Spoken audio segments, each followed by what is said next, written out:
Hello friend, मैं अपने channel पर आप सभी दोस्तों का स्वागत करता हूं। आज मैं आपके लिए फिर से एक इंटरेस्टिंग वीडियो लेके आया हूं। जो कोई भी बगीचा है वो लगाने से पहले मतलब नॉर्मल जानकारी है वो क्या रखनी चाहिए या क्या तैयारी करनी चाहिए हमें, तो उसके बारे में छोटी सी जानकारी लेके आया हूँ। एक छोटा सा वीडियो बनाया है जो आपके लिए बहुत इंपॉर्टेंट हो सकता है। वैसे सभी जानते हैं पर फिर भी आपको बता देता हूँ कि यदि आपको कोई भी बगीचा लगाना है तो सबसे पहले तो आपको उसकी चारों तरफ तारबंदी है वो कर देनी चाहिए, ताकि कोई पशु है वो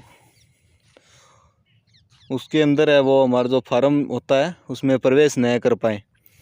क्योंकि यदि आप तारबंदी नहीं कर पाते हो तो पशु है वो यदि एक बार प्रवेश कर जाते हैं, जैसे नीलगाय है, तो वो क्या करते हैं फिर ख़राब कर देते हैं। उसके बाद हमारे बगीचे को एक बार यदि ख़राब कर देते हैं तो फिर बार बार मतलब वो कोशिश करते हैं अंदर प्रवेश करने की। इसलिए सबसे पहले तो आपको तारबंदी करनी चाहिए। हमने भी थाई एप्पल बेरी का बगीचा लगाया हुआ है, तो हमने क्या किया था, सबसे पहले तो ये जाल लेके आए थे। जाल और ये पिलर आप देख रहे हो, ये पिलर हमने लगभग 2 से 2.5 फीट के करीब अंदर गड्ढा करके इसको दबाया हुआ है। इसको 2 से 2.5 फीट अंदर यहाँ पे गड्ढा किया और गड्ढा करने के बाद ये पिलर है इसको लगा दिया और उसके बाद यहाँ पर सीमेंट डाल दी। सीमेंट और जो बजरी होती है उसको मिला के इसके अंदर डाल दिया।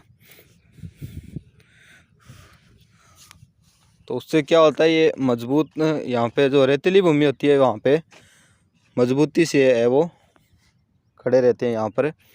उसके बाद हमने ये जो जाल है वो लगा दिया चारों तरफ। इस जाल की कीमत है वो अलग अलग एरिया के हिसाब से होती है। हमारा बगीचा है वो राउतसर तहसील के हनुमानगढ़ ज़िले गांव बुधवालिया 4 के में है। तो अलग अलग एरिया के हिसाब से इसकी जो रेट है वो आते हैं। ये जो जाल होता है वो 2-3 प्रकार का आता है। एक तो ये तो बेल्डिंग किया हुआ है वैसे, और यदि आप लगाना चाहते हैं तो आपको वो जो गुंथा हुआ आता है एक दूसरे में जो जाल है, या फिर इस प्रकार का तार आता है उसको वो लगाना चाहिए। उस पर क्या होता है, जो सब्सिडी मिलती है वो मिल जाती है। इस जाल के ऊपर सब्सिडी नहीं मिलती है। ये जो बेल्डिंग किया हुआ जाल आता है ना, इसके ऊपर सब्सिडी नहीं मिलती है। राजस्थान में तो नहीं मिलती है, राजस्थान के हनुमानगढ़ ज़िले में तो, बाकी का पता नहीं कहीं और मिलती होगी। तो जो गुंथा हुआ जाल आता है या फिर इस प्रकार जो तार होता है उसको चारों तरफ लगाओगे तो उस पर सब्सिडी मिल जाती है। तो सबसे पहले तो ये काम करना है कि अपने चारों तरफ जो खेत है, यानी जितने में वो बगीचा लगाना है उसके चारों तरफ ये जाल और पिलर लगा के इसको मजबूती से बांध दें। यहाँ पे छोटे छोटे इस तार के द्वारा इसको बांध दिया, और इसकी मजबूती के लिए ये तार भी लगाया हुआ है हमने। एक नीचे की तरफ भी लगाया हुआ है, इसके नीचे की तरफ भी है वो, ये जो रेत है इसके अंदर दब गया है, और एक बीच में भी लगा सकते हैं। इस बार हम भी सोच रहे हैं लगाने की। उससे क्या होता है, ये जो होता है ना, ये जाल ऐसे ऐसे हिलेगा नहीं, इसके बीच बीच में मतलब ये बीच में से मुड़ के बाहर की तरफ निकल जाता है। तो बीच में एक तार और लगा देंगे तो ये थोड़ी सी और मजबूती आ जाएगी। तो सबसे पहले तो ये व्यवस्था करनी चाहिए खेत में कि चारों तरफ है वो तारबंदी कर दें।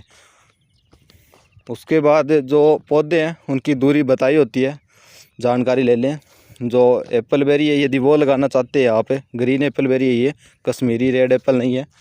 तो यदि रेगिस्तान में लगा रहे हो तो आपको कम से कम, रेगिस्तान या कहीं भी कोई भी ज़मीन में लगा रहे हो तो आपको कम से कम जो गड्ढे से गड्ढे की दूरी और जो बीच की ये रो की दूरी है वो कम से कम 20 बाई 20 की रखनी है।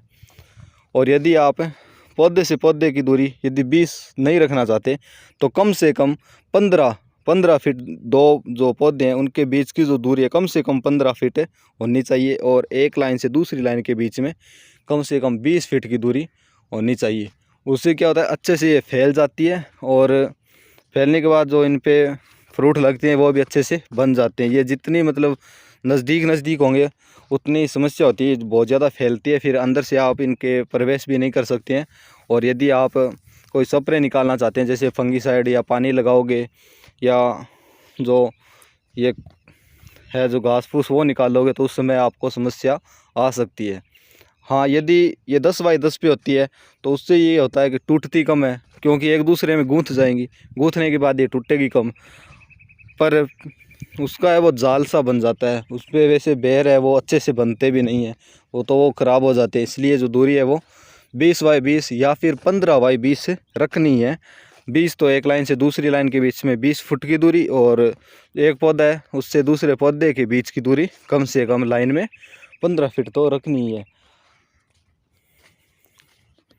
और पानी की व्यवस्था है तो ठीक है, नहीं है तो फिर गड्ढे बना के, कम पानी है तो गड्ढा बना सकते हैं शुरू में आप, जब तक छोटी होती है बेरी, जो पौधा है वो छोटा होता है, तो तब तक आप गड्ढा बना के रख सकते हो। 12 महीना 2 साल में ये बन जाता है लगभग, कोई भी पौधे वो बन ही जाते हैं। किन्नू उनको छोड़ के, तो किन्नू तो वैसे रेत के अंदर होता ही नहीं है, वो तो मिट्टी के अंदर ही होता है ज़्यादातर।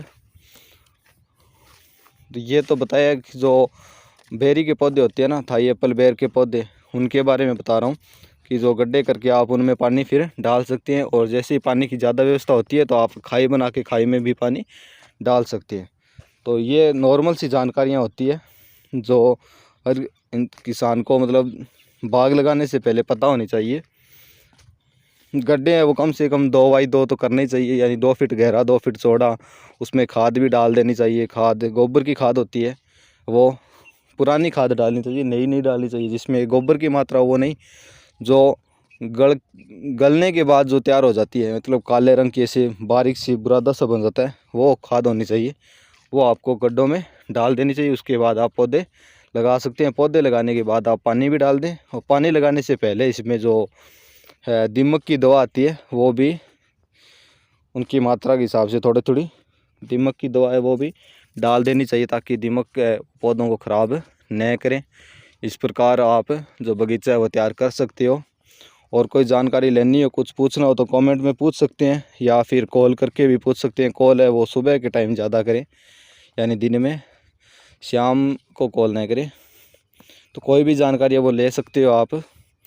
और वीडियो आपको कैसा लगा लाइक कमेंट करके ज़रूर बताएं, और चैनल पर नए हैं तो मेरे चैनल को सब्सक्राइब ज़रूर करें, ताकि इसी प्रकार के जब भी मैं कोई इंटरेस्टिंग वीडियो लेके आऊँ आप तक पहुंच सके। और वीडियो को ज़्यादा से ज़्यादा शेयर भी ज़रूर करें।